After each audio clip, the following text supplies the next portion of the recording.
Hello, I'm in a 2015 Buick Encore, and today I'm going to show you to adjust your languages between English, Spanish, or French. So first you'll make sure your vehicle's turned on, which this is, and then we'll do this configuration button. And then up here, now we're in this display, so we're going to use this to select, and we could use this to scroll as well. So on languages, we're going to push this to select, and then it's on English, so we can scroll to French or Spanish.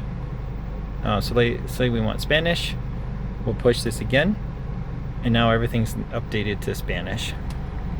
And I'll go back to the main screens.